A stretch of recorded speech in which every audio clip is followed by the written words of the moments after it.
Dans le calme d'un village africain, une ombre grandissait dans le cœur d'Elena, nourrie par une amertume dévorante. Elle observait le bonheur des autres, non avec joie, mais avec un ressentiment qui brûlait comme un feu noir dans son âme.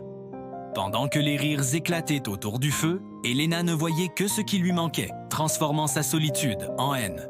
La jalousie est un poison qui altère la vision du monde, transformant la lumière du jour en une nuit éternelle. Une nuit, incapable de supporter le bonheur de ses voisins, elle décida de chercher une solution dans les recoins les plus sombres. Le chemin vers la hutte de la sorcière était parsemé de ronces et de murmures étranges que seul le vent semblait comprendre. Au cœur des bois, là où même la lumière des étoiles n'ose s'aventurer, se dressait la demeure de celle qui manipule le destin. La sorcière attendait, comme si elle avait senti l'odeur du désespoir d'Elena bien avant son arrivée. Dans une fumée épaisse et suffocante, les deux femmes scellèrent un pacte qu'aucune prière ne pourrait jamais défaire.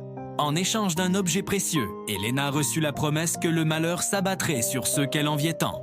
Le lendemain, un voile de tristesse commença à recouvrir le village. Les récoltes, autrefois florissantes, se mirent à pourrir sur pied.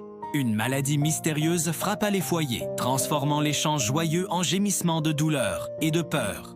Elena observait le désastre avec une satisfaction glaciale, ignorant que l'obscurité qu'elle avait invoquée ne se contenterait pas de ses voisins. Partout où elle allait, elle sentait un regard invisible peser sur ses épaules, une présence froide qui ne la quittait plus. Puis, le sort commença à se retourner contre elle. Le feu de sa propre cuisine s'éteignit et l'eau de son puits devint amère. La terreur remplaça bientôt sa satisfaction.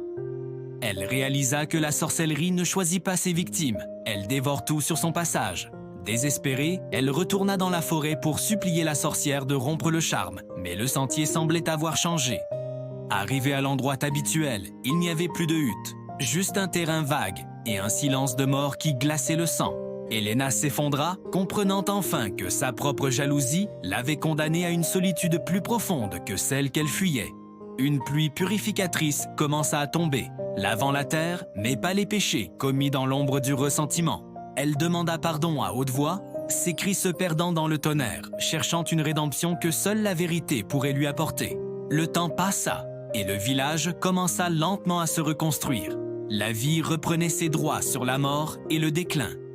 Elena resta une figure solitaire, un rappel vivant des dangers de la haine et du prix terrible de la sorcellerie.